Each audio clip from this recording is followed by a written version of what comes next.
Hello student, तपोभूमि academy में आपका स्वागत है। आज से हम यूजीसी नेट का जो फाउंडेशन बैच है जियोग्राफी सब्जेक्ट का, उसे स्टार्ट करने जा रहे हैं। सबसे पहले हम एनटीए द्वारा जो सिलेबस दिया गया है भूगोल विषय का, उसे देखेंगे। मैं ऐसा इसलिए बोल रहा हूँ क्योंकि एनटीए ने जो अपन को सिलेबस दिया है वह 10 यूनिट का है, लेकिन तपोभूमि एकेडमी द्वारा इसी सिलेबस को 20 यूनिट में विभाजित किया गया है। इतनी यूनिट में विभाजित करने का केवल एक कारण था कि हर एक टॉपिक को अच्छे तरीके से एनालाइज किया जा सके, और इस सिलेबस में बहुत सारे ऐसे टॉपिक हैं जो कि एग्ज़ाम में तो पूछे जा रहे हैं लेकिन इस सिलेबस में नहीं दिए गए हैं। इसी चीज़ को ध्यान रखते हुए हमने आपके लिए ये 20 यूनिट तैयार की हैं, जो कि हर एक कंसेप्ट, हर एक टॉपिक को पूरी तरीके से कवर करती हैं। अभी हम इस सिलेबस को जो एनटीए द्वारा दिया गया है उसे देख रहे हैं। उसके बाद यह तपोभूमि एकेडमी का जो 20 यूनिट का सिलेबस है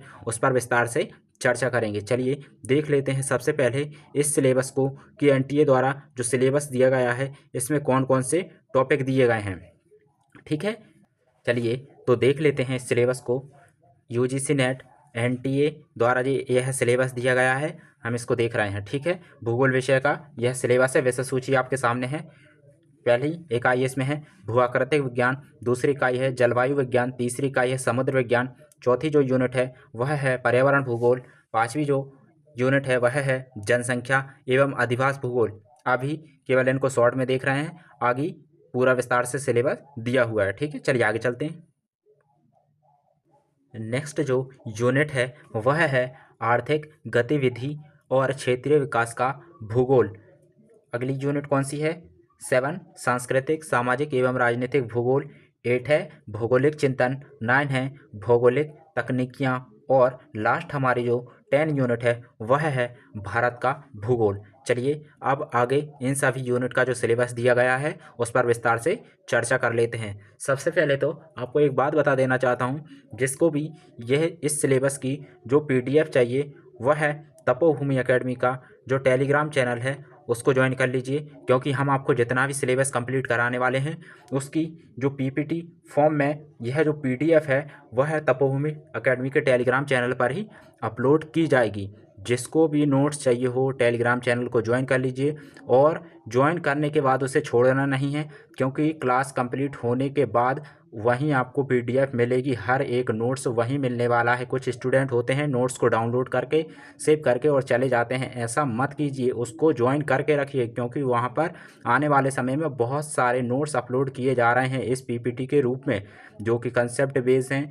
mind map, flow chart, diagram, picture, हर एक चीज़ से आपको हर एक टॉपिक को समझाया जा रहा है। इसलिए तपोभूमि एकेडमी का जो टेलीग्राम चैनल है उसे ज्वाइन करके रखिए। चलिए अब आगे देख लेते हैं सिलेबस को। हमारी जो यूनिट फर्स्ट है वह है भूआकृतिक विज्ञान। चलिए इसका सिलेबस देख लेते हैं। इसमें सबसे पहला जो टॉपिक दिया गया है वह है महाद्वीपीय प्रवाह। नेक्स्ट है प्लेट विवर्तनिकी, आंतरिक एवं बाह्य बल, अनाच्छादन एवं अपक्षय, भूआकृतिक चक्र, डेविस बैंक, ढाल विकास का सिद्धांत और प्रक्रम। इसको सही कर लीजिएगा, यह प्रक्रम है। ठीक है, इसमें बहुत सारे भूगोलवेत्ता हैं जिनके नेम नहीं दिए गए हैं, जैसे किंग का नेम नहीं दिया गया है, यहाँ पर स्ट्रॉलर का नेम नहीं दिया गया है। तो मैं बस आपको वही बताना चाहता हूँ कि इस सिलेबस में बहुत सारे ऐसे टॉपिक हैं जो कि मिस हैं। बहुत सारे ऐसे भूगोलवेत्ता के नेम हैं जो कि नहीं दिए गए हैं और उन पर क्वेश्चन बार बार पूछ रहा है। बस इसलिए हमने इस सिलेबस को नए तरीके से डिज़ाइन किया है, ताकि आने वाले जो क्वेश्चन हैं वो आपके रेंज में हो और आप उन्हें आसानी से सॉल्व कर पाएँ, आप उनके सही उत्तर दे पाएँ। अब यहाँ पर देखिए क्या है। नेक्स्ट है भू संचलन, भूकंपनीयता, वलन, भ्रंश तथा ज्वालामुखीयता, स्थल निर्माण घटना और भूआकृतिक संकट के कारण भूकंप, ज्वालामुखी, भूस्खलन, हिमस्खलन। यहाँ पर एक और टॉपिक जो कि नहीं दिया गया है वह कौन सा है, जो कि बहुत ज़्यादा इम्पोर्टेंट है, वह है चट्टान वाला टॉपिक।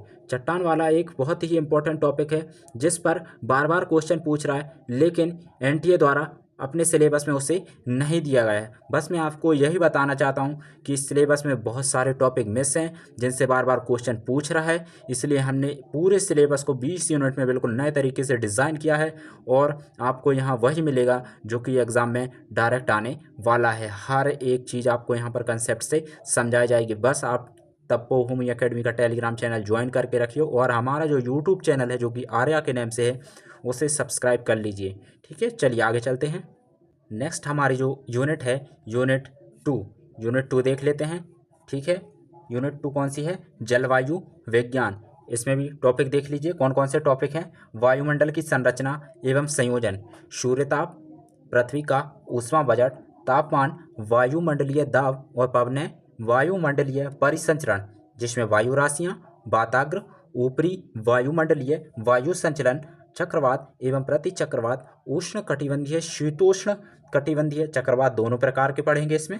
कोपेन एवं थॉर्नथेट का जलवायु वर्गीकरण, इन शो घटनाएं जैसे एल नीनो, ला नीना और दक्षिणी दोलन, इन सब पर भी विशेष रूप से चर्चा की जाएगी। अभी हम केवल शॉर्ट में सिलेबस को देख रहे हैं कि कौन कौन से सिलेबस में टॉपिक दिए गए हैं और कौन कौन से ऐसे टॉपिक मिस हैं जिनसे क्वेश्चन पूछ रहा है जो कि नहीं दिए गए हैं। ठीक है, अभी बस आप देखते हुए चलिए, आगे मैं हर एक टॉपिक को आपको विस्तार से समझाने वाला हूं जब सिलेबस स्टार्ट होने वाला है। अभी बस इसको दिमाग में रखिए कि हाँ बेसिक चीज़ क्या क्या है सिलेबस में, बस इतना याद रखना है, ज़्यादा लोड नहीं लेना है। आगे सब कुछ मैं आपको क्लियर कर दूंगा और समझा दूंगा। चलिए आगे चलते हैं। मौसमी संकट और आपदाएं, चक्रवात, तड़ित झंडा, ठीक है, तड़ित झंझा, टोर्नाडो, ओलावृष्टि, उष्ण एवं शीत तरंगें, वृष्टि, प्रस्फोट, हिमझील, प्रस्फोटन जिससे ग्लोफ बोला जाता है, जलवायु परिवर्तन, विगत दशकों के जलवायु परिवर्तन के साक्ष्य एवं कारण, वैश्विक जलवायु पर मानव का प्रभाव। सबसे इंपॉर्टेंट टॉपिक है यहाँ पर जलवायु परिवर्तन, क्लाइमेट चेंज, जिस पर इस बार भी क्वेश्चन पूछा था। अगर आपने देखा हो क्या क्वेश्चन पूछा था, IPCC की जो रिपोर्ट है वह कब पब्लिश हुई थी, 6th रिपोर्ट। ठीक है, 6th रिपोर्ट कब पब्लिश हुई थी यह क्वेश्चन पूछा गया था। यह जो सभी टॉपिक दिख रहे हैं आपको, चक्रवात हो गया और जे हिमझील, प्रस्फोटन और ऐसे बहुत सारे टॉपिक हैं इसमें। आपदा से संबंधित जितने भी टॉपिक हैं इसको हम भारत का भूगोल में भी पढ़ने वाले हैं, वहाँ भी इस टॉपिक को ऐड किया गया है। इसलिए जो टॉपिक जिस यूनिट में आएंगे वहीं पर आपको पूरी तरह इसको कंप्लीट करा दिया जाएगा ताकि आगे वाली यूनिट में आपको समझने में दिक्कत ना हो। अभी किसी भी टॉपिक को हम यहाँ पर पढ़ेंगे जिस भी यूनिट में, जब उस टॉपिक को हम भारत के संदर्भ में पढ़ रहे होंगे तो उसका आधार क्या होगा, उसका आधार होगा पिछली यूनिट जो हमने पढ़ चुके हैं। बस आपको इतना याद रखना है कि सारी जो अवधारणाएं कंसेप्ट क्या पढ़ाए गए थे पिछले, बस इतना याद रखना है। बाकी उस चीज़ को हम भारत के रेफरेंस में देखते हुए चलेंगे।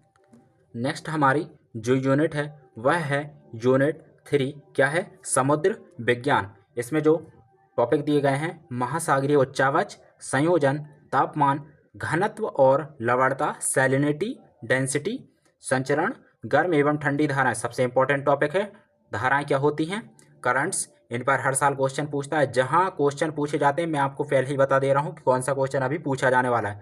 जून में 2026 में क्वेश्चन आउट कर लीजिएगा मेरी ओर से, यहाँ से क्वेश्चन पूछा जाएगा, मैं गारंटी देता हूँ। ठीक है, उसके बाद लहरें, ज्वार भाटा, समुद्र स्तर परिवर्तन, संकट, सुनामी, चक्रवात। अब यहाँ देखिए, हमने जलवायु में इन टॉपिक को पढ़ा था, जलवायु विज्ञान में यह टॉपिक सभी थे। क्या थे, सुनामी भी थी, चक्रवात। सुनामी एक आपदा है, आपने पढ़ा होगा, यह भी आपदा में आती है। तो ऐसे बहुत सारे टॉपिक होंगे जो कि बार बार रिपीट होंगे। सुनामी, चक्रवात आगे भारत का भूगोल में भी आएगा, जलवायु विज्ञान में और समुद्र विज्ञान में। इसलिए हर एक टॉपिक जो कि आपदा वाला है उसे किसी एक यूनिट में पूरी तरह कंप्लीट आपको करवा दिया जाएगा ताकि आपको आसानी हो, बार बार वह टॉपिक रिपीट ना हो और अपना समय भी बचे। नेक्स्ट है यूनिट 4। देख लिया आपने यूनिट 3 में कितना कम सिलेबस दिया है, इतना कम सिलेबस दिया है लेकिन क्वेश्चन उससे बाहर पूछे जा रहे हैं। नेक्स्ट है पर्यावरण भूगोल। पर्यावरण भूगोल में देख लेते हैं, यह यूनिट बहुत ज़्यादा इंपॉर्टेंट है। इंपॉर्टेंट इसलिए बोल रहा हूँ क्योंकि इसमें आपका जो पेपर सेकंड है उसमें तो क्वेश्चन पूछे ही जाते हैं, पेपर सेकंड में तो क्वेश्चन पूछे ही जाते हैं, लेकिन पेपर जो फर्स्ट है पेपर फर्स्ट में जो पर्यावरण वाला जो टॉपिक है, पर्यावरणीय मुद्दे, उससे संबंधित भी जितना भी सिलेबस है वह भी मैं आपको यहीं कंप्लीट करा दूंगा। फर्स्ट पेपर में आपको कहीं और से कुछ भी पढ़ने की ज़रूरत नहीं होगी, इतना मैं आपको यहाँ कंप्लीट करा दूंगा। इसमें से आपके सारे क्वेश्चन आ जाएंगे, मैं गारंटी देता हूँ। इस यूनिट से आपके जितने भी क्वेश्चन आएंगे पूरे सही होंगे, चाहे वह भूगोल में हो या फिर फर्स्ट पेपर में हो, सभी में पूरे क्वेश्चन सही होने वाले हैं, क्योंकि मैं इस यूनिट को पूरी तरह करंट अफेयर्स से लिंक करके पढ़ाने वाला हूं। और एनटीए जो पूछ रहा है वह सभी अब सिलेबस के जो टॉपिक है उनको करंट अफेयर्स से ही लिंक करके पूछ रहा है। आगे जनसंख्या वाला जो मुद्दा होगा उस पर चर्चा करेंगे, उस पर भी क्वेश्चन करंट अफेयर्स से ही लिंक करके पूछे गए थे। चलिए इस सिलेबस को देख लेते हैं। इसमें जो हमारा टॉपिक है, घटक, पारिस्थितिकी, भौगोलिक वर्गीकरण और मानव पारिस्थितिकीय क्रियाएं, पोषण स्तर, ऊर्जा प्रवाह चक्रण, भू रसायन, कार्बन, नाइट्रोजन, ऑक्सीजन, इन सभी चक्रों को देखेंगे। इस बार इन चक्रों पर क्वेश्चन नहीं आया है, इसलिए जून में क्वेश्चन आ सकता है। ठीक है, बहुत ज़्यादा संभावना है, क्योंकि बहुत लगभग 2 साल हो चुके हैं इस पर कोई क्वेश्चन नहीं आया, इसलिए संभावना है कि इस बार आ जाए। खाद्य श्रृंखला, खाद्य जाल और पारिस्थितिकी पिरामिड, मानवीय पारिस्थितिकी अंतर संबंध। ठीक है, मानवीय पारस्परिक अंतर संबंध या मानवीय पारिस्थितिकी अंतर संबंध और प्रभाव, पर्यावरणीय नैतिकता, गहन पारिस्थितिकीय। कुछ यहाँ पर टाइपिंग मिस्टेक हो गई है तो उसको आप सही कर लीजिएगा। ठीक है, मैं सही बोलता जा रहा हूँ तो आप उसको सही कर लीजिएगा। बाकी आपके पास सिलेबस होगा, बाकी मैं इसकी पीडीएफ टेलीग्राम चैनल तपोभूमि एकेडमी पर अपलोड करने वाला हूँ, वहाँ से उसको डाउनलोड भी कर लीजिएगा। नेक्स्ट जो हमारा टॉपिक है वह है पर्यावरणीय संकट और आपदाएं। यहाँ पर फिर देखिए, आपदा, यह 4 यूनिट हो चुकी हैं और 3 बार यह शब्द आ चुका है, आपदा। अभी भारत का भूगोल में भी यह शब्द आने वाला है, आपदा। इसलिए विशेष मुद्दा है, क्योंकि पूरे साल भर यह मुद्दा चर्चा में रहता है, क्योंकि जलवायु परिवर्तन एक ऐसा बृहद मुद्दा है, विश्व स्तर पर ऐसा चर्चित मुद्दा है, जिसके कारण जो तटीय देश हैं, जिनकी आबादी है, वह पूरी तरह खतरे में है। इसलिए यह मुद्दा बना हुआ है और पूरी तरह इस पर क्वेश्चन भी पूछे जा रहे हैं। वैश्विक तापन, नगरीय उष्ण द्वीप, वायुमंडलीय प्रदूषण, जल प्रदूषण, भूमि निम्नीकरण, राष्ट्रीय कार्यक्रम और नीतियाँ, इन पर क्वेश्चन पूछा जाता है। हर साल जितने भी कार्यक्रम, कानूनी प्रावधान हो, पर्यावरणीय नीतियां हो, अंतर्राष्ट्रीय समझौतों पर एक क्वेश्चन हर साल आता है। पहले ही बता दे रहा हूं, जो भी जहां से क्वेश्चन पूछे जाते हैं मैं आपको पहले ही क्लियर करता हुआ चल रहा हूं। अंतर्राष्ट्रीय कार्यक्रम एवं नीतियां, Brundtland commission, Kyoto protocol. Kyoto protocol पर इस बार कितने क्वेश्चन आए थे? 2 क्वेश्चन आए थे। कारण क्या है? कारण है कि सम्मेलन हुआ था नवंबर में, सबसे बड़ा कारण यही था। ऐसे ही कोई एनटीए ने क्वेश्चन नहीं पूछ लिए थे, मैं आपको पहले ही समझाता आया हूँ, मैंने क्लास भी ली थी कई कि यह टॉपिक कर लीजिएगा, करंट अफेयर्स में चर्चा में रहे हैं, इसलिए क्वेश्चन पूछने वाला है, और क्वेश्चन पूछ भी लिए थे। इसलिए हमने सिलेबस को इस तरीके से डिज़ाइन किया है कि पूरा सिलेबस करंट अफेयर्स से लिंक किया हुआ है। जहाँ भी जो न्यूज़ चर्चा में रही है उसे सिलेबस के टॉपिक में ऐड कर दिया गया है, जहाँ आपको पढ़ाया जा रहा है वहीं। ठीक है, साल भर का जो करंट अफेयर्स है वो है आपको वहीं मिल जाएगा जहाँ टॉपिक है। क्योटो प्रोटोकॉल पे इसलिए क्वेश्चन पूछा गया था क्योंकि वह नवंबर में सम्मेलन हुआ था, इसलिए पूछा गया था। ऐसे ही कोई क्वेश्चन नहीं पूछ लेता है, आपको समझना होगा इस बात को। चलिए आगे चलते हैं, इसमें देख लेते हैं कार्यसूची, एजेंडा 21, संधारणीय विकास एवं पेरिस सहमति। ठीक है, पेरिस समझौता जो हुआ था, कब हुआ था पता होगा आपको? 2015 में। मैं आपको बताता हुआ चल रहा हूँ, बस अभी आपको सुनते हुए चलना है पूरे सिलेबस को। ठीक है, बस दिमाग में बैठा लीजिए कि यह है यह सिलेबस। बाकी हम इसी सिलेबस को आगे संपूर्ण तरीके से जो यूनिट हैं उनमें विभाजित किया गया है, वहाँ पर देखेंगे। यहाँ तो कुछ भी क्लियर नहीं है कि क्या दिया गया है और क्या पूछा जाएगा। बाकी आगे जो हमने सिलेबस बनाया है 20 यूनिट में, उसमें हर एक टॉपिक को तोड़कर विभाजित करके आपको बताया गया है, और वहाँ पर आपको बताया जाएगा कि किस टॉपिक से कितने क्वेश्चन पूछे जाते हैं और कितने साल में रिपीट होते हैं, कौन सा क्वेश्चन है जो आएगा। ठीक है, हम सिर्फ आपको यह नहीं बताएंगे कि यह क्वेश्चन आ चुका है, हम आपको यह भी बताएंगे कि यह क्वेश्चन आने वाला है। जब अभी दिसंबर का जो एग्ज़ाम होने वाला था, मतलब जो 3 जनवरी को जो जियोग्राफी का एग्ज़ाम हुआ था, उससे 1 मंथ पहले मैंने सारी वीडियो अपलोड कर दी थी कि यह क्वेश्चन आने वाले हैं। लगभग बहुत सारे क्वेश्चन थे जो डायरेक्ट क्लास से ही आए थे। मैंने आपको बहुत सारे क्वेश्चन की प्रैक्टिस भी कराई थी।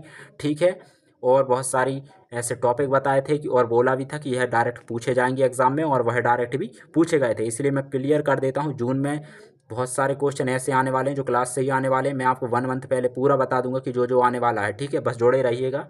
धैर्य बनाए रखिएगा, सिलेबस कंप्लीट होने में टाइम लगेगा क्योंकि यह यूनिट है 10 और हमारी जो यूनिट है वह है 20। क्योंकि 20 इसलिए है क्योंकि हमने हर एक टॉपिक को करंट अफेयर से लिंक किया है कि जब किसी चीज़ को करंट अफेयर से लिंक किया जाता है तो सिलेबस बढ़ ही जाता है। आपने यूपीएससी में देखा होगा या सुना होगा कि यूपीएससी का सिलेबस इतना बड़ा क्यों होता है। उसका सबसे बड़ा कारण है कि यूपीएससी जो पूछता है हर एक क्वेश्चन को करंट अफेयर से लिंक करके ही पूछता है। नेक्स्ट जो हमारी यूनिट है यूनिट 5 जनसंख्या भूगोल। चलिए देख लेते हैं जनसंख्या भूगोल। सबसे पहले मैं आपको यही बता देता हूं कि जनसंख्या भूगोल से जो क्वेश्चन पूछे गए थे सभी क्वेश्चन करंट अफेयर बेस्ड पूछे गए थे, ना कि मोल्थस के सिद्धांत से पूछा गया था और ना ही किसी अन्य सिद्धांत से पूछा गया था। बस इसलिए बोल रहा हूँ कि इस बार जो जून का एग्ज़ाम होने वाला है उसमें करंट अफेयर्स को पढ़ के जाइएगा। अगर करंट अफेयर्स को पढ़ के नहीं जाते हैं तो मान कर चलिएगा बहुत सारे ऐसे क्वेश्चन हैं जिनसे आप बाहर हो चुके होंगे, जिनके आपके पास कोई आंसर नहीं होंगे। इसलिए मैं बार बार बोल रहा हूँ हमसे जुड़े रहिए क्योंकि हमारा सिलेबस पूरी तरह करंट अफेयर्स से लिंक किया हुआ है। हम हर एक टॉपिक को आपको करंट अफेयर्स से लिंक करके ही पढ़ाते हैं, ठीक है। कोई भी ऐसा पुराना सिलेबस नहीं है हमारा, हमने पूरा कंटेंट अपडेट करके ही बनाया है, ठीक है। चलिए देख लेते हैं इस सिलेबस को। कहाँ से क्वेश्चन पूछा गया था? यूएन की जो रिपोर्ट आई थी, पढ़ा हो अगर, मुझे उम्मीद है नहीं पढ़ा होगा इसलिए मैं बार बार बोल रहा हूँ। यूएन की जो रिपोर्ट आई थी उससे क्वेश्चन पूछा गया था। चलिए देख लेते हैं इस सिलेबस में क्या क्या यूनिट दी गई हैं और इस सिलेबस में कौन सी जो कमियां हैं। जनसंख्या आंकड़ों का स्रोत, जनगणना, प्रतिदर्श सर्वेक्षण, सैंपल सर्वे, जन्म मरण सांख्यिकी, आंकड़ों की विश्वसनीयता और त्रुटि, विश्व जनसंख्या वितरण, मापन, प्रतिरूप और निर्धारण, विश्व जनसंख्या वृद्धि, पूर्व ऐतिहासिक काल से आधुनिक काल तक जनांकीय संक्रमण, जनसंख्या वृद्धि का सिद्धांत, मोल्थस, सैंडलर और रिकार्डो, ठीक है। यहाँ पर एक और ऐड होगा थॉमसन। थॉमसन एक इम्पॉर्टेंट भूगोलवेत्ता हैं जिन पर बार बार क्वेश्चन पूछा गया। इन सभी भूगोलवेत्ता की हम भूगोल वो देखेंगे, पुस्तक देखेंगे सभी की, इनने कौन कौन सी पुस्तक लिखी, क्योंकि प्रश्न जो पूछा जाने वाला है वह है सिंपल सा क्वेश्चन पूछा जाने वाला है इनके सिद्धांत पर और इनकी पुस्तक पर, और कोई ज़्यादा क्वेश्चन अभी तो ऐसा नहीं पूछा जा रहा कि मोल्थस के सिद्धांत में निम्नलिखित कथनों पर विचार कीजिए। याद रखिएगा यह यूपीएससी का एग्जाम नहीं है, यूजीसी नेट का है, लेकिन फिर भी हम हर एक टॉपिक को यूपीएससी के लेवल पर जाकर ही पढ़ेंगे। अगर कोई यूपीएससी वाला इसको देखे तो अपने ऑप्शनल के लिए इसे यूज़ कर सकता है, ठीक है। इस कंटेंट को ऑप्शनल के लिए यूज़ कर सकता है जियोग्राफी के विषय में। नेक्स्ट जो हमारा टॉपिक है वह है जन्म दर और मृत्यु दर विश्लेषण, संकेतक, निर्धारक और विश्व प्रतिरूप, जनसंख्या, प्रवास, प्रकार, कारण, परिणाम और प्रतिमान या मॉडल्स, जनसंख्या संरचना एवं विशेषता। प्रवास पर क्वेश्चन पूछता है, क्वेश्चन नहीं पूछा गया इस बार, इसलिए मानकर चलिए बिल्वर, जेलेंस्की और उनके अन्य सहयोगी जो भूगोलवेत्ता थे उन पर जून में क्वेश्चन आने वाला है, ठीक है। अगर प्रवास से संबंधित कोई भी डाटा, मैं सिंपल अभी बता दे रहा हूँ, प्रवास से संबंधित यदि कोई भी रिपोर्ट करंट अफेयर्स में चर्चा में होती है तो मेरी ओर से इस क्वेश्चन को पूरी तरह आउट मानिएगा जून में, ठीक है। बार बार बोल रहा हूँ जून में मेरी तरफ से इस क्वेश्चन को पूरी तरह आउट मानिएगा। अभी जो साल भर का हम करंट अफेयर्स पढ़ने वाले हैं उसमें जो भी रिपोर्ट चर्चा में रही प्रवास से संबंधित, तो मानकर चलिएगा कि यह क्वेश्चन जून 2026 में यूजीसी नेट के पेपर में आने वाला है, ठीक है। चलिए आगे देख लेते हैं। प्रवास देख लिया हमने। जनसंख्या संरचना एवं विशेषता, आयु, लिंग, नगरीय, ग्रामीण, व्यावसायिक संरचना एवं शैक्षिक स्तर, विकसित और विकासशील देशों में जनसंख्या नीतियाँ। इनसे ज़्यादा कोई क्वेश्चन नहीं पूछा जाता है। सबसे ज़्यादा जो क्वेश्चन पूछे जाते हैं वह मोल्थस, सैंडलर, रिकॉर्डो, थॉमसन, इन सभी के सिद्धांत से ही पूछे जाते हैं। और यहाँ पर जो पूछा जाता है बार बार वह पूछा जा रहा है जनसंख्या प्रवास, ठीक है। यहाँ पर सिंपल सा प्रवास से संबंधित क्वेश्चन पूछा जा रहा है। नेक्स्ट जो हमारा है अधिवास भूगोल, ठीक है, वह उसी यूनिट में है। अधिवास भूगोल, ग्रामीण अधिवास, प्रकार, प्रतिरूप एवं वितरण, ग्रामीण अधिवासों की समकालीन समस्याएं। अभी बस पढ़ रहा हूँ, रीड कर रहा हूँ, बस आपको सुनते हुए चलना है, ज़्यादा लोड नहीं लेना है कि क्यों किसी टॉपिक की परिभाषा नहीं बता रहा है मास्टर, ज़्यादा लोड नहीं लेना है। मैं फिर बोल रहा हूँ इसी सिलेबस को और विस्तार से आगे हमने 20 यूनिट में विभाजित किया है, वहाँ पर मैं आपको समझाने वाला हूँ, वो भी करंट अफेयर से लिंक करके, इसलिए ज़्यादा लोड नहीं लेना है। बस धैर्य बनाए रखिएगा और जुड़े रहिएगा कुछ मंथ। अगर कुछ मंथ जुड़ने का साहस हो होगा, रुकने का साहस होगा, मैं आपको गारंटी देता हूँ सारे क्वेश्चन आपको यहीं से मिल जाएंगे और यहीं से एग्ज़ाम भी क्लियर हो जाएगा। आप खुद बाद में कमेंट करके जाएंगे जिस दिन आपका सिलेक्शन हो जाएगा कि सारे जो क्वेश्चन थे वह आपकी क्लास से ही आए थे। ठीक है, बस जुड़े रहिएगा, धैर्य बनाए रखिएगा। चलिए आगे चलते हैं। ग्रामीण नगरीय प्रवास, भूमि उपयोग में बदलाव, भूमि अधिग्रहण और समव्यवहार नगरों की उत्पत्ति के सिद्धांत। यहाँ पर जो क्वेश्चन पूछा जाता है वह उत्पत्ति के सिद्धांत से ही पूछा जाता है। बस इन सिद्धांत को पढ़ लीजिएगा। बस लास्ट समय में जो हम रिवीजन करेंगे ना, वो मैं आपको 1 मंथ पहले केवल उन्हीं टॉपिक का करवाऊंगा जो पेपर में आएंगे। ठीक है, उसके अलावा कुछ ऐसा नहीं पढ़ाऊंगा जिससे कभी क्वेश्चन पूछा नहीं जाता है। लेकिन अभी हम सिलेबस कंप्लीट कर रहे हैं, इसलिए बेसिक से एडवांस लेवल तक हर एक टॉपिक को कंप्लीट करेंगे। ठीक है, जब आधार मजबूत होगा जब ही इमारत मजबूत बनती है, बस इतना याद रखना। बस हम अभी अपना आधार स्ट्रॉन्ग कर रहे हैं, बस पढ़ते चलिएगा, रिवीजन करते चलिएगा, नोट्स बनाते चलिएगा, हर एक चीज़ आपके ही पक्ष में होगी। ठीक है, और सबसे बड़ी बात मैं आपको बताता हुआ चल रहा हूँ कि कहाँ से किस तरीके के कैसे क्वेश्चन पूछे जाते हैं। ठीक है, तो बस आपको वही पढ़ना है, फालतू की चीज़ें पर ध्यान नहीं देना है बिल्कुल भी। ठीक है, इसमें जो सिद्धांत देख रहे हैं सबसे इंपॉर्टेंट है। अधिवास भूगोल में सिद्धांत पर ही क्वेश्चन पूछा जाता है, बाकी सब तो एनटीए ने दिया हुआ है लेकिन क्वेश्चन कभी पूछ ही नहीं रहा है।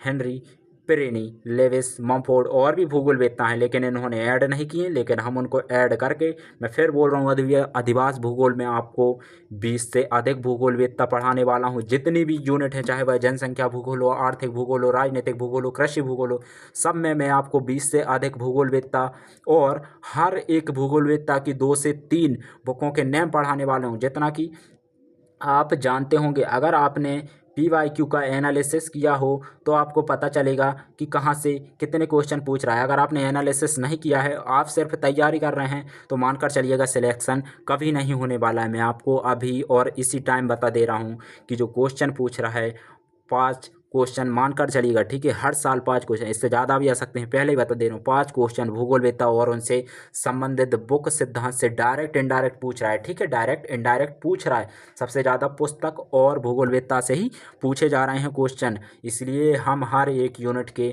20 से अधिक भूगोलवेत्ता करेंगे और हर एक भूगोलवेत्ता की 2 से अधिक बुक। मानकर चलिएगा हर एक यूनिट में आपको 40 से 50 बुकों के नेम मिल जाएंगे और 20 भूगोलवेत्ताओं के नेम मिल जाएंगे। उससे संबंधित तथ्य, फैक्ट, परिभाषाएं, जितनी भी, मतलब हर एक कंसेप्ट को मैंने इस सिलेबस को इस तरीके से डिज़ाइन किया है।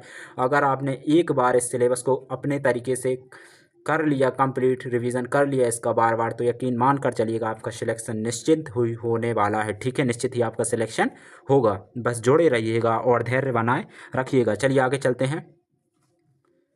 ग्रामीण अधिवास के प्रकार, प्रतिरूप एवं वितरण। ग्रामीण अधिवासों की समकालीन समस्याएं। वर्तमान समय की जो समस्याएं हैं शहरों की क्या है? गंदी बस्तियां वर्तमान समय की शहरों की जो है समस्याएं सबसे बड़ी हैं। प्रदूषण सबसे बड़ी समस्या है। ठीक है, जल उपलब्ध न होना, प्रदूषित जल सबसे बड़ी समस्या। तो हर एक टॉपिक को हम करंट अफेयर से लिंक करते हुए पढ़ेंगे। ग्रामीण नगरीय प्रवास, फिर बोल रहा हूँ, देखिए प्रवास यहाँ पर फिर आ गया, वहाँ पर प्रवास जनसंख्या वाले में दिया था और यहाँ पर फिर आ गया। इसलिए जो शब्द सिलेबस में बार बार रिपीट हो रहे हैं, मानकर चलिएगा उनसे हर एक टॉपिक से एक क्वेश्चन आता है, क्योंकि हर एक यूनिट में वह दिए गए हैं, तो उन पे क्वेश्चन पूछा जाना भी लाजमी है। भूमि उपयोग में बदलाव, भूमि अधिग्रहण और समव्यवहार नगरों की उत्पत्ति सिद्धांत। Henry Pirenne, Lewis Mumford. विकसित और विकासशील देशों में नगरीकरण की विशेषता और प्रक्रिया, नगरों की वृद्धि के कारण, नगरीकरण की प्रवृत्ति, आकार संरचना और नगरीय क्षेत्र के कार्य। टॉपिक है वह है नगरीय पद्धतियाँ, प्राचीन नगरों के कानून, श्रेणी, आकार और नियम, केंद्रीय स्थान सिद्धांत, क्रिस्टोलर एवं लॉस। मानकर चलिएगा इस टॉपिक से हर साल ही क्वेश्चन पूछा जाता है, चाहे आप पिछले साल कभी भी, ठीक है, जितने एग्ज़ाम हुए जून दिसंबर के, जितने हर साल एग्ज़ाम होते हैं, सबके पेपर उठा के देख लीजिए, लगभग हर साल ही यह क्वेश्चन, यह टॉपिक आपको एग्ज़ाम में मिल जाएगा। शायद ही ऐसा कोई साल रहा हो जब यह क्वेश्चन नहीं पूछा गया है। शायद यूजीसी नेट को इनसे कुछ खास लगाव हो, ठीक है, कोई आपसी प्रेम हो, इसलिए बार बार इनसे क्वेश्चन पूछा जाता है। ठीक है, मैं सिर्फ मजाक कर रहा था, ठीक है, क्योंकि सबसे बड़ा कारण पूछने का है कि इनके सिद्धांत की वर्तमान समय में बहुत उपयोगिता है, ठीक है। इनकी क्या उपयोगिता है, जब हम पढ़ेंगे इनके सिद्धांत को देखेंगे कि उसकी वर्तमान समय में प्रासंगिकता क्या है, ठीक है। प्रासंगिकता जो होती है उस पर ही बेस्ड क्वेश्चन पूछे जाते हैं हमेशा एग्जाम में, ठीक है। उपयोगिता क्या होती है किसी भी चीज़ की, उसी को लेकर करंट के मुद्दे से जोड़कर जब भी प्रश्न पूछा जाता है, ऐसे ही कोई प्रश्न नहीं पूछे जा रहे हैं, आपको यह समझना होगा, ठीक है। चलिए देख लेते हैं आगे। नगरों की आंतरिक संरचना, बार बार इस पर क्वेश्चन पूछा गया है, ठीक है। क्रम पर क्वेश्चन पूछा गया था, मैं आगे बताऊंगा आपको कि इनका क्रम क्या है। नगरीय भूमि उपयोग के सिद्धांत, वर्गीज, Harris, Ullman, Hoyt. Ullman question पूछा जाएगा और पहले भी पूछा गया जब मैंने क्लास ली थी, इससे पहले ही बता दिए थे मैंने, इन भूगोल सभी भूगोलवेत्ता लिखवा दिए थे।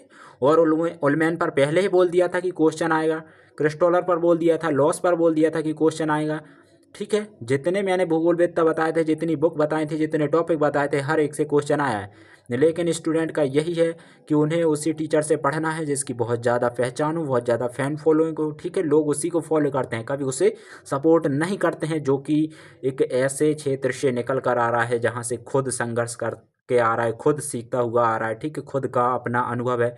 लोग कभी उसे सपोर्ट नहीं करते हैं। कोई नहीं, कभी ना कभी देर सवेर सपोर्ट भी होगा और फिर सब कुछ होगा, ठीक है। चलिए अभी फोकस करते हैं इस पर, पहले ही बता दिया था मैंने आएगा, और आगे भी मैं बता दूंगा 1 मंथ पहले कौन से क्वेश्चन आने वाले हैं। महासागरीय संकल्पना, वैश्विक नगर और कोड नगर, नगर आकार परिवर्तन, परिधि, नगरीय क्षेत्र, ग्रामीण नगरीय, उपांत, उपनगरीय, मुद्रिक एवं उपग्रही नगर, सैटेलाइट टाउन बोला जाता है। आगे सारे टॉपिक इंग्लिश और हिंदी में लिखे हुए हैं, ठीक है। जब हम अपना सिलेबस स्टार्ट करेंगे वहाँ पर नहीं लिखे होंगे, वहाँ पर मैं आपको बता दूंगा, क्योंकि ऐसे उपग्रही नगर ना पूछकर एग्जाम में सैटेलाइट टाउन ही पूछेगा, ठीक है। नगरों में सामाजिक विसंयोजन, नगरीय सामाजिक क्षेत्र विश्लेषण, नगरीय गरीबी की अभिव्यक्ति, मलिन बस्ती, अनियमित क्षेत्र की वृद्धि, अपराध और सामाजिक बहिष्कार। मलिन बस्ती समस्या है ये, ठीक है, नगर की समस्याओं में यह भी आता है। यूनिट 6 पे आ गए हम। चलिए यूनिट 6 का सिलेबस देख लेते हैं, जो कि है आर्थिक भूगोल। आर्थिक भूगोल में आर्थिक गतिविधियों की व्यवस्था को प्रभावित करने वाले स्थानीय कारक, प्राथमिक, द्वितीयक, तृतीयक, चतुर्थक, ठीक है, इन सभी कारकों को देखेंगे इसमें, ठीक है। सबसे पहले जो क्षेत्रक हैं उनको देखेंगे, फिर कारक को देखेंगे। प्राकृतिक संसाधन वर्गीकरण, वितरण एवं संबंधित समस्याएं, प्राकृतिक संसाधन प्रबंधन, विश्व में विकसित एवं विकासशील देशों में ऊर्जा का संकट। ऊर्जा का संकट करंट अफेयर्स का टॉपिक है, बहुत ज़्यादा बार बार चर्चा में रहता है। आपने सुना होगा जब कोई देश टैक्स लगा देता है, ठीक है, तो ऊर्जा का प्रवाह रुक जाता है, ठीक है। मतलब जो सप्लाई की जाती है ऊर्जा के जो संसाधन हैं उनकी, जैसे पेट्रोलियम हो गया, अन्य कोई संसाधन होगा, ठीक है, जो भी ऊर्जा के संसाधन हैं। आपने सुना होगा जब रूस यूक्रेन का युद्ध हुआ था, कितना ज़्यादा हर एक चीज़ जो ऊर्जा के संसाधन हैं उनका प्राइस बहुत ज़्यादा इंक्रीज़ हो गया था। तो यह करंट अफेयर्स का मुद्दा था, इसलिए एनटीए ने इसको एग्ज़ाम में भी पूछा था, ठीक है। ऐसे ही कोई भी एजेंसी, कोई भी संस्था क्वेश्चन नहीं पूछ रही है, वह सभी अब पब्लिक सर्विस कमीशन और यूपीएससी का जो सिलेबस है, ठीक है, सब लगभग अब उसी ट्रेंड पर चल रहे हैं, सब लगभग अब उसी ट्रेंड पर चल रहे हैं। वह करंट अफेयर से ही क्वेश्चन पूछ रहे हैं, करंट अफेयर से ही लिंक करके क्वेश्चन पूछ रहे हैं। यह बात आपको समझना होगा, जितनी जल्दी आप इस बात को समझ जाएंगे उतनी जल्दी भविष्य में क्या क्वेश्चन आने वाले हैं इसको भी आप जान सकते हैं, ठीक है। यह कोई संयोग नहीं है, केवल निरंतर मेहनत और एनालिसिस करके रखना, करंट अफेयर से लिंक करना, हर एक चीज़ आपको अपने पक्ष में करने में मदद करती है, ठीक है। सफलता कोई संयोग नहीं होती, इतना आप भी जानते हैं। यह रोज की मेहनत, निरंतर प्रयास और रोज के अभ्यास होते हैं। इसी में है यूनिट 6 में है कृषि भूगोल, ठीक है। यूनिट 6 में ही है हमारा कृषि भूगोल। चलिए देख लेते हैं इसके सिलेबस को, इसमें टॉपिक क्या क्या दिए गए हैं। भूमि क्षमता वर्गीकरण, भूमि उपयोग नियोजन, शस्य प्रतिरूप। आउट है मेरी ओर से क्वेश्चन जून 2026 में, शस्य प्रतिरूप, ठीक है। उससे संबंधित जो विधियां हैं, वीवर्ड, दोई, रफ़ीउल्लाह, और इसमें कुछ नेम ऐड नहीं किए गए हैं, बाद में जब सिलेबस में आपको कंप्लीट करवाऊंगा वहाँ पर ऐड कर लेना। बताता हुआ चलूँगा कौन कौन से जो भूगोलवेत्ता हैं इसमें जो कि एनटीए ने छोड़ दिए हैं, वहाँ पर मैं आपको कंप्लीट करवा दूंगा, क्योंकि उनसे भी क्वेश्चन पूछ रहा है बार बार, बीवर दो से ही नहीं पूछ रहा है, बाकी बहुत से भूगोलवेत्ता हैं जिन पर प्रश्न पूछा जा रहा है। शस्य विविधीकरण, वॉन थ्यूनेन का भूमि उपयोग नियोजन मॉडल, कृषि उत्पादकता के मापन एवं निर्धारण, कृषि उत्पादकता में क्षेत्रीय विभिन्नताएं, विश्व की कृषि पद्धतियां। किस कृषि पद्धति पर इस बार क्वेश्चन नहीं पूछा था तो शायद आगे पूछ ले, ठीक है। बाकी 1 मंथ पहले आपको बता दिया जाएगा कि क्या आने वाला है। 6 में ही अगला जो हमारा टॉपिक है वह है औद्योगिक भूगोल, ठीक है। तो चलिए इसका सिलेबस देख लेते हैं। इसका सिलेबस है उद्योगों, 1 मिनट वेट कीजिए। उद्योगों का वर्गीकरण, उद्योगों के स्थान निर्धारण के कारक, उद्योगों के स्थान निर्धारण के सिद्धांत, ठीक है। सिद्धांत इंपॉर्टेंट है, कारक उतने इंपॉर्टेंट नहीं है, कारक पर क्वेश्चन नहीं पूछा जाता है। Weber, Hoover, August, Losch, Pred, Smith, इस बार क्वेश्चन पूछा गया। यदि आपने देखा हो सिद्धांतों के क्रम पर पूछा गया था और मैंने आपको यह पहले ही क्लास में बता दिया था, ठीक है। जो भी चीज़ बता दी गई थी वह मैं बस रिपीट कर रहा हूँ, मैं पहले ही बता देता हूँ, मैंने हर एक चीज़ आपको बताई थी और उसकी जो प्रूफ भी अपलोड हैं, अभी तक मैंने डिलीट नहीं किए गए हैं, आप जाके देख सकते हैं, वीडियो अपलोड हैं, ठीक है। नेक्स्ट है विश्व के औद्योगिक प्रदेश, अल्प विकसित देशों के विनिर्माण क्षेत्र पर वैश्वीकरण का प्रभाव, पर्यटन उद्योग, सूचना एवं संचार प्रौद्योगिकी, आईसीटी एवं ज्ञान वृद्धि, शिक्षा एवं अनुसंधान विकास, उद्योगों का वैश्विक वितरण, ठीक है, उद्योगों का वैश्विक वितरण। चैप्टर 6 में ही नेक्स्ट जो है परिवहन एवं व्यापार भूगोल, स्थानिक पारस्परिक अन्योन क्रिया इंटरेक्शन के सिद्धांत और मॉडल, एडवर्ड उलमैन। क्यों पूछता है बार बार उलमैन पे क्वेश्चन? क्योंकि यहाँ पर भी दिया गया, ठीक है। जो चीज़ सिलेबस में 2 से 3 बार रिपीट हो रही है बार बार, मानकर चलिएगा उससे क्वेश्चन आता ही है, ठीक है। एडवर्ड उलमैन, हर्ट्ज संबंध, ठीक है, संबद्धतांक और अभिगम्यता सूचकांक का मापन, ठीक है। बहुत ही डिफिकल्ट हिंदी दी हुई है, ठीक है। इन सभी टॉपिक को इंग्लिश में कंप्लीट करने वाले हैं, मतलब आपको इंग्लिश में इनका वो याद रखना है कि इनका ट्रांसलेशन क्या है, बस इतना याद रखिएगा, ठीक है। क्योंकि हिंदी में एग्जाम में ये नहीं पूछने वाला है संबद्धतांक, ठीक है। संबद्धतांक ऐसा कोई क्वेश्चन नहीं पूछने वाला है, लेकिन इंग्लिश में है वह जरूर पूछेगा, ठीक है। उसको देवनागरी लिपि में लिख के और पूछ लेता है। सूचकांक मापन, स्थानीय प्रवाह मॉडल, गुरुत्वाकर्षण मॉडल और इसकी भिन्नता, विश्व व्यापार संगठन, वैश्वीकरण, ठीक है। वैश्वीकरण पर क्वेश्चन पूछा जाता है, इस बार नहीं पूछा गया, लेकिन पिछले साल अगर आप देखेंगे तो पूछा गया था। उदारीकरण की विश्व व्यापार पद्धति, अंतः एवं अंतरा प्रादेशिक सहयोग, व्यापार की संभावनाएं और समस्याएं, व्यापार पर क्वेश्चन पूछा गया था, आपने पढ़ा होगा। ट्रेड पर क्वेश्चन पूछा गया था, पूछा था क्या पूछा था कि भारत का मतलब जो व्यापार होता है वह किन देशों से सबसे अधिक होता है, ठीक है। इस टाइप का एक क्वेश्चन पूछा गया था व्यापार पे, अगर आपने पेपर देखा हो तो, ठीक है। इसलिए पेपर का एनालिसिस करना क्यों जरूरी है वह हमें बताता है कि क्वेश्चन कहाँ से पूछे जाएंगे और कैसे कैसे क्वेश्चन पूछे जाएंगे। और अब मैं सिलेबस कंप्लीट करवाते हुए साथ में जो भी टॉपिक आपको कंप्लीट करवाऊंगा उसी में साथ में बताता हुआ चलूंगा कि कौन सा जो टॉपिक है उससे किस प्रकार का क्वेश्चन बन सकता है। नेक्स्ट जो हमारी यूनिट है, ठीक है, उसी में चल रहा है, अभी यूनिट 6 में ही चल रहा है, याद रखना। प्रादेशिक विकास, प्रादेशिक वर्गीकरण, औपचारिक और कार्यात्मक प्रदेश, विश्व प्रादेशिक विविधता, प्रादेशिक विविधता के सिद्धांत, प्रादेशिक विकास के सिद्धांत, अल्बर्ट ओ हर्शमैन, गुन्नार मिर्डाल, ठीक है। इस पर क्वेश्चन पूछा गया था, इन भूगोलवेत्ता पर प्रश्न पूछा गया था और एक एक साल छोड़कर इन पर क्वेश्चन रिपीट हो रहा है। जॉन फ्राइडमैन, अल्प विकसित निर्भरता सिद्धांत, निर्भरता सिद्धांत पर पिछले साल क्वेश्चन पूछा गया था, इस बार नहीं पूछा। वैश्विक आर्थिक खंड, भारत में प्रादेशिक विकास और सामाजिक आंदोलन, इसमें कोई बहुत ज़्यादा इंपॉर्टेंट टॉपिक नहीं है, ठीक है। कार्यात्मक प्रदेश देखना जरूरी है, मतलब रिवीजन के पहले आप जो टॉपिक करते हैं ना कि कौन कौन से पढ़े जाए, तो ये कार्यात्मक प्रदेश हो गया और विकास के सिद्धांत, हर्शमैन, गुन्नार मेडल और फ्राइडमैन, बस इन पर ही क्वेश्चन पूछा जाता है, बार बार रिपीट होते हैं। नेक्स्ट हमारी जो यूनिट है वह है यूनिट 7, सांस्कृतिक एवं सामाजिक भूगोल। चलिए इसके टॉपिक देख लेते हैं। संस्कृति की संकल्पना, सांस्कृतिक जटिलताएं, क्षेत्र एवं प्रदेश, सांस्कृतिक विरासत, सांस्कृतिक पारिस्थितिकी, सांस्कृतिक अभिसरण, इस पर क्वेश्चन पूछा जा रहा है बार बार, ठीक है। क्षेत्र प्रदेश और जो अभिसरण है इस पर क्वेश्चन पूछा जा रहा है बार बार। सामाजिक संरचना एवं प्रक्रम, सामाजिक कल्याण और जीवन की गुणवत्ता, सामाजिक अपवर्जन, भारत में सामाजिक समूह का स्थानीय वितरण, जनजाति पर इस बार क्वेश्चन नहीं आया था, इसलिए जून में एक क्वेश्चन लिख लीजिएगा, आएगा, ठीक है। गारंटी है इस बात की कि जून में क्वेश्चन जनजाति पर आने वाला है।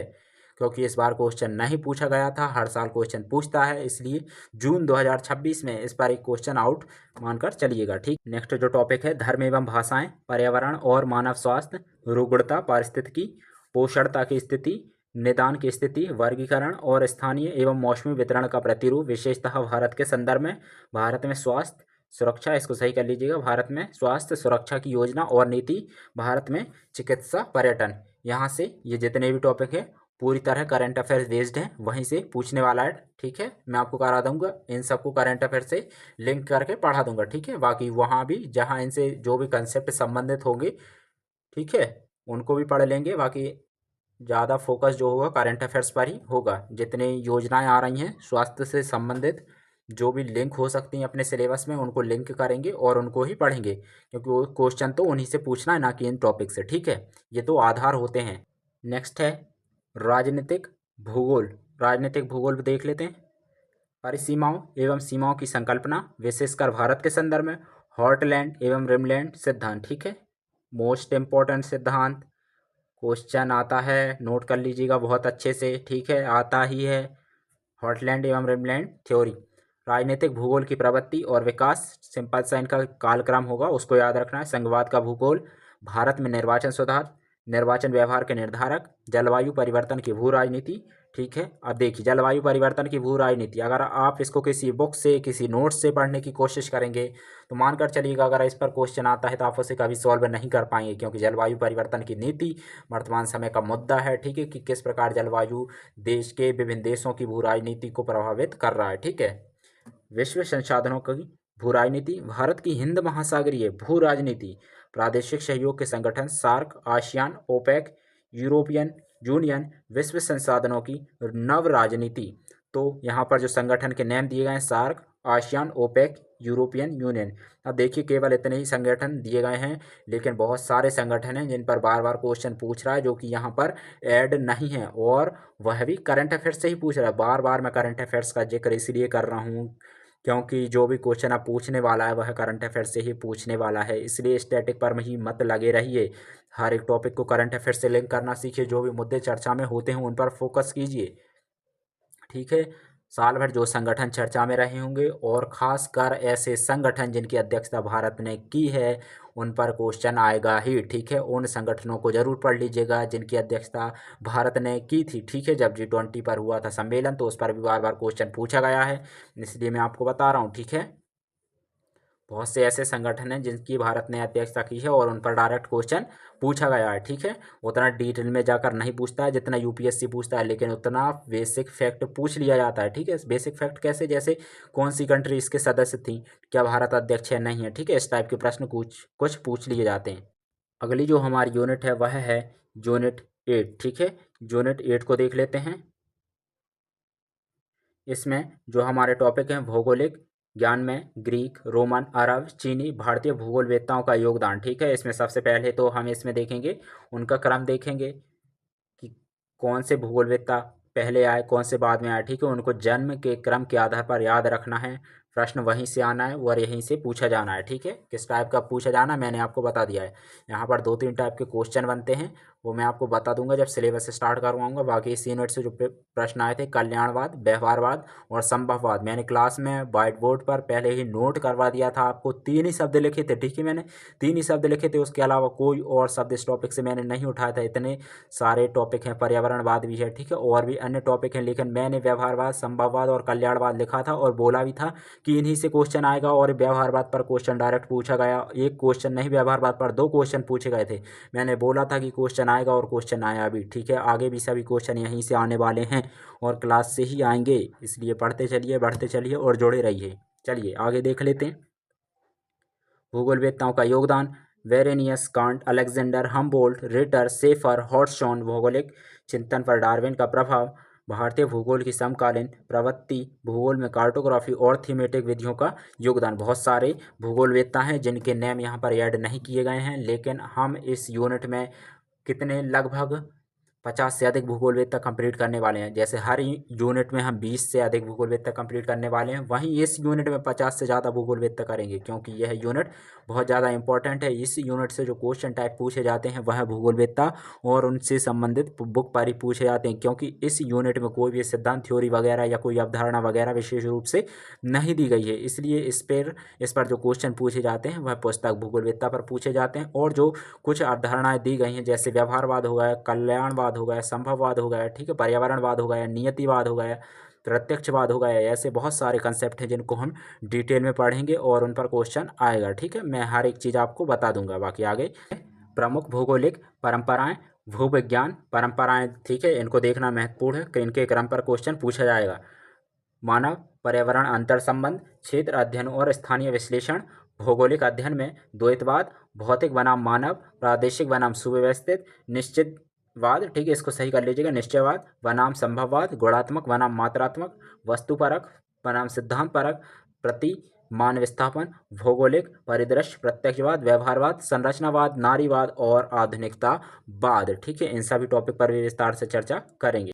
यूनिट 9 जो हमारी है वह है भौगोलिक तकनीकियाँ। चलिए इससे संबंधित सिलेबस देख लेते हैं क्या दिया है। भौगोलिक सूचना एवं आंकड़ों के स्रोत, स्थानीय एवं गैर स्थानीय, ठीक है, स्थानीय एवं गैर स्थानीय, मानचित्र के प्रकार।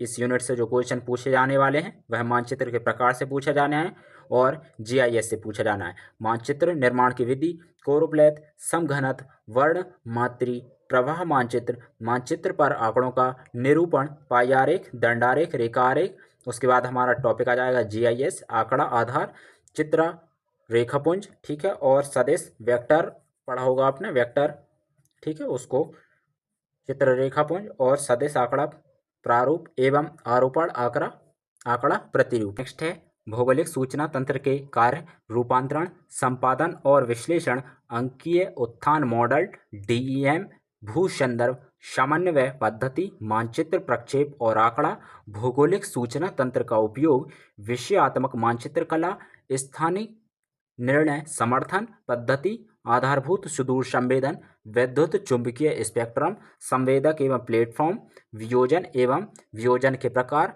वायव छायाचित्र, फोटो के तत्व, उपग्रह प्रतिबिंब की विवेचना, फोटोग्रामिति, वायव फोटोग्राफ की प्रकार, अंकीय प्रतिबिंब प्रक्रमण। ठीक है, इस टॉपिक को भी यहाँ पर जो होगा जीआईएस वाला टॉपिक होगा, जितने भी उपग्रह लॉन्च किए जा रहे हैं उनको देखना पड़ेगा। ठीक है, जितने भी करंट अफेयर्स में चर्चा में रहेंगे क्वेश्चन वहीं से पूछा जाना है। ठीक है, लॉन्च कब हुए थे उनकी लॉन्चिंग पर क्वेश्चन पूछता है, उनके क्रम पर क्वेश्चन पूछता है कि कौन सा जो उपग्रह था पहले लॉन्च हुआ था, फिर कौन सा बाद में हुआ था। ठीक है, आपको कुछ सन दे दिए जाते हैं और कुछ सैटेलाइट के नेम दे दिए जाते हैं और फिर उनको जमाने पर क्रम पूछा जाता है, अवरोही या आरोही किसी भी क्रम पर क्वेश्चन पूछा जा सकता है। ठीक है, तो इससे यूनिट में हम विशेष रूप से कुछ करंट अफेयर्स में जो सैटेलाइट रहे होंगे, कुछ उपग्रह रहे होंगे, चाहे वह किसी भी देश के हों, इससे कोई फर्क नहीं पड़ता है। ठीक है, क्वेश्चन तो पूछा ही जाना है। नेक्स्ट टॉपिक है सुदूर संवेदन का तकनीकी विकास। इस यूनिट का सिलेबस बहुत ही बड़ा है, इसमें बहुत ज़्यादा टाइम लगने वाला है, इसलिए हमने इस यूनिट को कई टॉपिक, ठीक है, कई यूनिट में विभाजित कर दिया है, अलग अलग जीआईएस की अलग ही यूनिट बना दी हमने, मानचित्र कला की कार्टोग्राफी की अलग ही यूनिट बना दी है। ठीक है, ताकि सिलेबस को समझने में आसानी हो। इस यूनिट में तो सब कुछ इतना ऐड कर दिया है कि समझ में नहीं आता है कि कौन से टॉपिक जीआईएस में है, कौन से टॉपिक मानचित्र कला में है। ठीक है, तो उसके लिए हमने इस हर एक चीज़ को अलग अलग डिवाइड कर दिया है यूनिट में, ताकि समझने में भी आसानी हो और आसानी से रिविजन किया जा सके, पीवाईक्यू का एनालिसिस किया जा सके, टॉपिक को करंट अफेयर से भी लिंक किया जा सके। आगे देख लेते हैं बृहद आंकड़ों का आदान प्रदान, इसका भारत के प्राकृतिक संसाधनों के प्रबंधन में उपयोग, जीपीएस घटक एवं उपयोग, अंतरिक्ष भूतल नियंत्रण एवं रिसीवर खंड केंद्रीय प्रवृत्ति मापन का उपयोग, परिक्षेपण और असमताएं, प्रतिचयन सैंपलिंग कार्यविधि और परिकल्पना परीक्षण, काई टेस्ट, ठीक है, chi square test, T test, ANOVA, समय श्रेणी विश्लेषण, सह संबंध रिग्रेशन और समय श्रेणी, ठीक है, क्षमा श्रयण, रिग्रेशन विश्लेषण, सूचकांकों का मापन, सूचकांक मापनी का निर्माण। उसके बाद है संयुक्त सूचकों की संगणना, प्रधान घटक विश्लेषण और समूह विश्लेषण, आकार मिति विश्लेषण, सरिताओं का क्रमीकरण, विभाजन अनुपात, अपवाह घनत्व एवं अपवाह, आवृत्ति वेश्यन परिक्रमण अनुपात, ठीक है, द्रोणी रूप, परिच्छेदिकाएं, ढलान विश्लेषण, प्रवणता वक्र, उच्चादर्शी वक्र, तुंगता, बारंबारता, आरेख, इन सभी टॉपिक को देखेंगे विस्तार से। चलिए लास्ट यूनिट की ओर चलते हैं। लास्ट जो यूनिट है भारत का भूगोल, चलिए देख लेते हैं। हमारी आज की लास्ट यूनिट है यूनिट 10 भारत का भूगोल। इसका सिलेबस भी बहुत ही बड़ा है, ठीक है, सभी यूनिट में इसका सिलेबस बहुत ज़्यादा है। चलिए देख लेते हैं। भारत के प्रमुख भूआकृतिक क्षेत्र, उनकी विशेषताएं, अपवाह तंत्र। अपवाह तंत्र से हर साल एक क्वेश्चन पूछा जाता है, ठीक है, नोट करते चलिएगा, जहाँ जो क्वेश्चन बताऊंगा उसको नोट कर लीजिएगा। हिमालय एवं प्रायद्वीपीय, जलवायु, ऋत्विक मौसमिक विशेषताएं, जलवायु विभाजन, भारतीय मानसून, रचना तंत्र एवं विशेषताएं, जेट धारा एवं हिमालय, वाष्प हिमानी, क्रायोस्फीयर, प्राकृतिक संसाधनों के प्रकार एवं वितरण, मिट्टी, वनस्पति, जल, खनिज एवं महासागरीय संसाधन, ठीक है। अभी बस देखते हुए चलिए, जब सिलेबस स्टार्ट होगा तो हर एक टॉपिक को विस्तार से बताया जाएगा कि कौन से टॉपिक में और कितना अधिक कंटेंट ऐड किया जा सकता है। नेक्स्ट जो इसमें है जनसंख्या की विशेषताएं, स्थानीय प्रतिरूप एवं वितरण, ठीक है, देख लीजिए, मैंने बोला था ना जनसंख्या वाले टॉपिक में भी यह है, जनसंख्या भूगोल में भी और फिर भारत का भूगोल में भी, इसलिए जो चीज़ वहाँ पढ़ लेंगे यहाँ पर रिपीट नहीं करेंगे, इसलिए उस चीज़ को वहीं पर जनसंख्या भूगोल वाली यूनिट में, कृषि भूगोल वाली यूनिट में, आर्थिक भूगोल वाली यूनिट में, परिवहन हो, व्यापार हो, हर एक यूनिट को वहीं कंप्लीट करा दिया जाएगा आपको, ठीक है। भारत का भूगोल में भारत के संदर्भ में कुछ विशेष फैक्ट होंगे, ठीक है, वही देखेंगे। चलिए आगे देखते हैं। वृद्धि एवं संरचना, ग्रामीण नगरीय, आयु, लिंग, व्यावसायिक, शिक्षा, मानव, जातीय एवं धार्मिक, जनसंख्या के निर्धारक, वहाँ भी है और यहाँ भी है। भारत में जनसंख्या नीति, कृषि उत्पादन, उत्पादकता एवं प्रमुख खाद्य फसलों की उपज, ठीक है। अब भारत के संदर्भ में जो फसलें होंगी, भारत के इन फसलों में प्रथम है, द्वितीय है, तृतीय है, व्यापार में किस प्रकार कौन सी फसल में सबसे ज़्यादा उत्पादन होता है, सबको हम भारत के रेफरेंस में देखेंगे। बाकी जो कंसेप्ट होंगे, जो अवधारणाएं होंगी, जो सिद्धांत होंगे, उन सबको कृषि भूगोल में कंप्लीट करा दिया जाएगा। प्रमुख फसल प्रदेश, कृषि विकास में प्रादेशिक विविधता, भारतीय कृषि को प्रभावित, सही कर लीजिएगा इसको, भारतीय कृषि को प्रभावित करने वाले तकनीकी एवं संस्थागत कारक, कृषि जलवायु प्रदेश, हरित क्रांति, मोस्ट इंपॉर्टेंट आ सकता है क्वेश्चन, खाद्य सुरक्षा एवं भोजन का अधिकार, ये सब करंट अफेयर्स के टॉपिक हैं, ठीक है। डायरेक्ट करंट अफेयर्स से लिंक करके पढ़ेंगे इनको। तो टॉपिक है स्वतंत्रता प्राप्ति से अब तक औद्योगिक विकास, औद्योगिक प्रदेश और उनकी विशेषताएं, भारत में औद्योगिक नीति, परिवहन जाल कर लीजिएगा, परिवहन जाल का विकास, ठीक है, इसको सही कर लीजिएगा, परिवहन जाल का विकास एवं प्रतिरूप। अब देखिए परिवहन वाले टॉपिक में हम उसको वहाँ पढ़ने वाले हैं, तो यहाँ भारत से संबंधित कुछ फैक्ट देख लेंगे, ठीक है, जैसे कुछ क्या होंगे, राष्ट्रीय राजमार्ग होंगे, देख लेते हैं, देख लेंगे कि वह किन दो प्लेसों को जोड़ता है, ठीक है, सड़क नेटवर्क सबसे अधिक किस राज्य में है, ठीक है। तो ऐसे कुछ फैक्ट होंगे जो भारत के संदर्भ में होंगे, तो उनको यहाँ देख लेंगे। बाकी जो कंसेप्ट होंगे वह परिवहन भूगोल वाली यूनिट में ही आपको कंप्लीट करा दिए जाएंगे। सड़क, जलमार्ग, वायु परिवहन, पाइपलाइन, आंतरिक एवं बाह्य व्यापार, प्रवृत्ति, संरचना, ठीक है। अब देख लीजिए व्यापार पर क्वेश्चन पूछा गया था, ठीक है, बाह्य व्यापार, प्रवृत्ति, प्रवृत्ति पर ही क्वेश्चन पूछा था डायरेक्ट। भारत में प्रादेशिक विकास नियोजन, वैश्वीकरण, अब देख लीजिए वैश्वीकरण फिर यहाँ पर रिपीट हो गया। अब भी राजनीतिक भूगोल में मैंने आपको यह टॉपिक बताया था वैश्वीकरण वाला, और भारत का भूगोल में भी फिर आ गया है यह टॉपिक, उसको हम वहीं यूनिट में कर लेंगे। और बाकी यह तो करंट अफेयर्स का मुद्दा है वैश्वीकरण, तो उसी से लिंक करके इसको पढ़ेंगे। भारत की अर्थव्यवस्था पर प्रभाव वैश्वीकरण का देखेंगे। भारत में प्राकृतिक आपदाएं, अब प्राकृतिक आपदा भूकंप हो, बाढ़ हो, चक्रवात हो, सुनामी हो, हिमालय उच्च भूमि संकट हो, या फिर कोई अन्य आपदा हो, सभी प्रकार की आपदाएं मैंने आपको बता दी थी कि वह जलवायु विज्ञान में भी हैं, वह समुद्र विज्ञान में भी हैं, और पर्यावरण भूगोल में भी वह बहुत सारे टॉपिक हैं जो एक दूसरे से यूनिट में लिंक हो रहे हैं। तो उन सभी टॉपिक को हम करंट अफेयर्स से लिंक करके ही पढ़ने वाले हैं। जितना भी संबंधित डाटा करंट अफेयर्स में चर्चा में रहेगा, इनसे संबंधित कोई अगर विशेष योजना आती है तो उसको भी देख लेंगे, ठीक है, क्योंकि क्वेश्चन तो करंट अफेयर्स से ही पूछा ही जाना है, ठीक है। हमने आज अपना संपूर्ण सिलेबस देख लिया। चलिए आगे चलते हैं। और अगर आप सभी को इस क्लास का नोट्स चाहिए तो आप तपोभूमि एकेडमी का जो टेलीग्राम चैनल है उसे ज्वाइन कर लीजिए। वहाँ पर इसकी जो पीडीएफ है, जो पीपीटी है, वहीं पर अपलोड कर दी गई है, ठीक है। और यूट्यूब चैनल को ज़रूर सब्सक्राइब कर लीजिएगा।